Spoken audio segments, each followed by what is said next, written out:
Don't just live for tomorrow, or just live yesterday. Just be glad for all you have that's in today. And though you've come through many obstacles. Hey everyone, Connie here, and welcome to my blind reaction to One Piece, episode 1023. Yeah, we had a week off there, just a little break for some reason. I don't actually know if there was a reason for it, but we are back, and I'm excited to get to more, as always. We're still in the midst of everything going on. A lot is still happening, so it's hard to really know exactly what to discuss and how everything's going to go. Robin and Black Maria are going to be fighting. Chopper is still on the verge of getting the cure out and everything. Roof Piece is happening. And then there's a lot of other fights that have been going on as well that we haven't had a lot of focus on lately. Such as Carrot and Wanda taking on Paraspero. Mind you, he seems to have gotten the upper hand, but that doesn't mean it's over yet. And you have Jinbei versus Who's Who, Frankie versus Sasuke. So we're just going to kind of have to see where it goes. Because this could tackle any of this stuff. It could tackle Yamato, Shinobu, and Momo running away. It could tackle Nami, Usopp, and Tama. It could tackle anything. So, like I said, we'll just have to see and hope for the best. So, yeah. Let's just get this going and see where this episode takes us. When the screen fades to black, pause this redirect and go to the description below. Follow the link to the reaction, and after you watch it, come back here to the redirect and resume play. Because after it fades to black and then fades back in, everything from that point forward will be my afterthoughts and will contain spoilers to the episode. So, with that being said, thank you so much for tuning in, and I will see you at the reaction. And we are back, and we'll begin with spoilers in 3, 2, 1, now. It's utter bullshit. It's absolute utter bullshit. It's so blatantly obvious that that's gotta be Kanjuro. To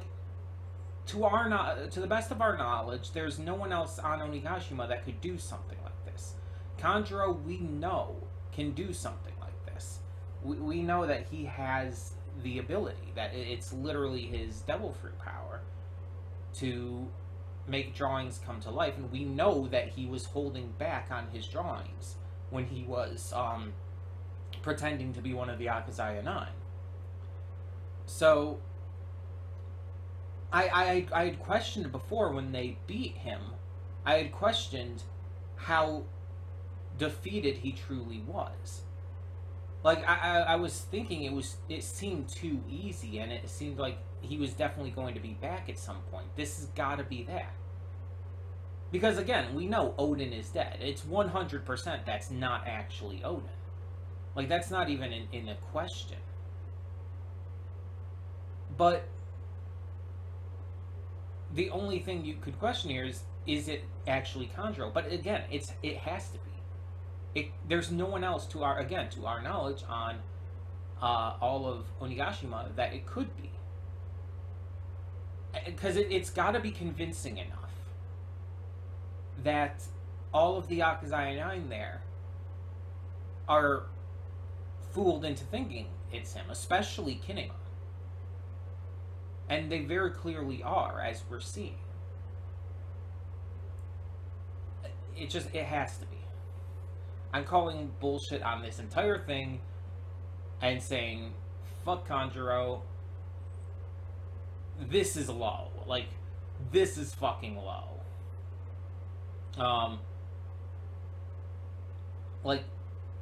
My God.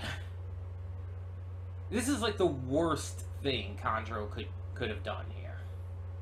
It's just on such a moral and ethical level so fucked up to do this to them. And again, the sad thing is I think that they're probably going to be fooled by this, at least temporarily. And then the problem with it, too, is that Kanjuro knew Odin. And he knows how he would act. He knows how he would talk. So the drawing is going to be perfect. And that's why it's so hard. The idea that they're going to believe it, it's so fucked up because it's going to be as accurate as it can be. I hate it so much. But most of this episode was focused on the Ice Oni situation being resolved. We finally got resolution for that. We finally closed out that section of this by having Chopper finish the cure. He finished the cure, but realized, like, you know, we can't just get this to everyone in time individually. So he turned it into its own virus. A completely healthy, safe virus, mind you, of course. And that allowed him to turn it into this airborne mist that was released via cannonball fire because it gotta be dramatic and cool. But again, Chopper earned it. He deserves to be dramatic and cool here. But that allows everybody to just breathe it in and for it to quickly disperse to everyone who's affected by the Ice Oni virus. It's a perfect plan. And it's exactly something that we would and should expect from Chopper. I mean, this is the doctor of the crew of the future King of the Pirates. He's got to be the best.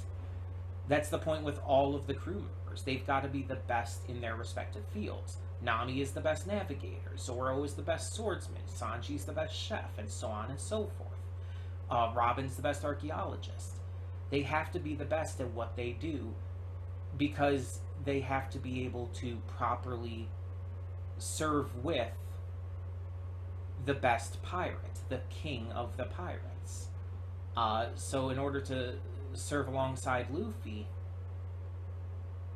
to help him achieve his dream, they have to be the best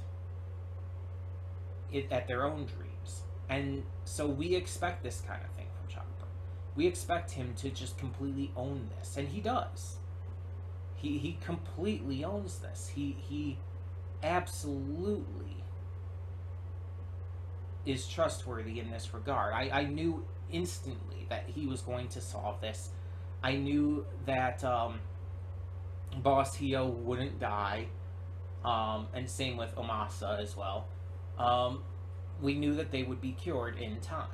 I wasn't expecting Chopper to stop the sword with his hoof, though. Like, that was pretty badass. that was one thing I wasn't quite expecting.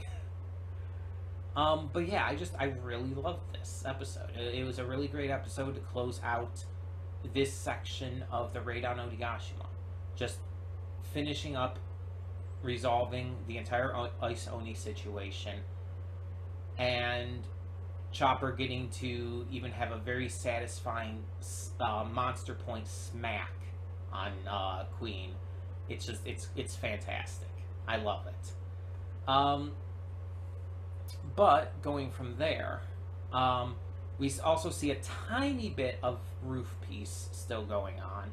Just all of our heroes charging at Kaido at once while he's in his half point form. But then we go back to focus on the Akazaya 9, who are just awakening from, you know, their own fight with Kaido. We had learned that they were patched up before, and we get to see now who apparently did it. It is, as I said, complete bullshit, but it is apparently Kozuki Odin. It's not a question that this is a trick. I don't know exactly what Kanjuro is planning to do with this. Like, is he planning to have the Kozuki Odin drawing kill them?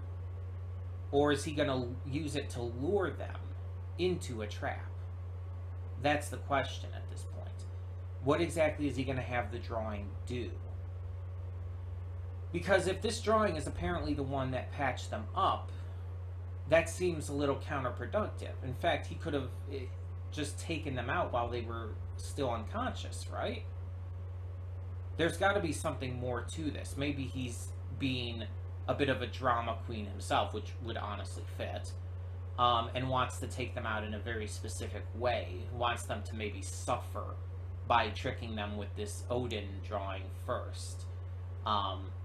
That could very much be the case. I could very much see someone like Conjuro doing that at this point, now that we know his true colors and all.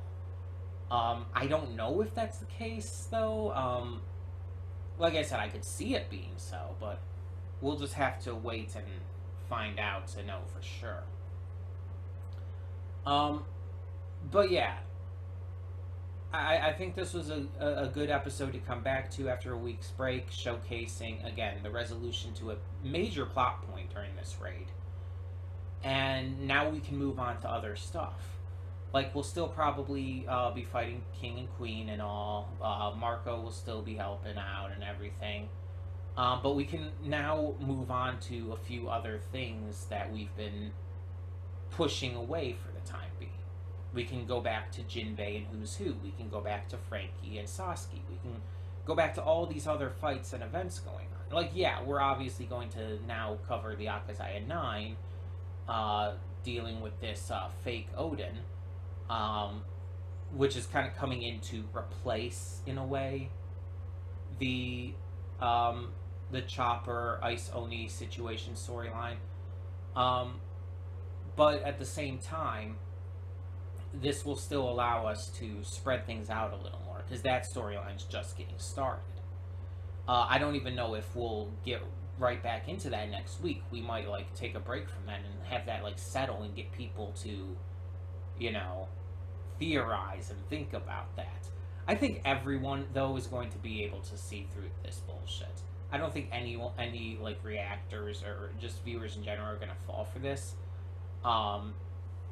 It just seems so blatantly bullshit that it's like, I don't see how anyone could fall for this.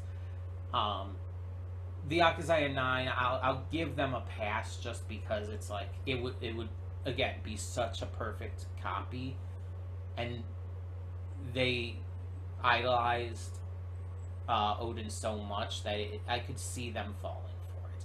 I wish they wouldn't, but I could see it. But yeah, I really enjoyed this episode. Again, great resolutions, great setups. We'll see where things go next week. But in the meantime, tell me in the comments below, what did you think of this episode of One Piece? And for now, I'm Connie, and I'm signing off. See y'all next time.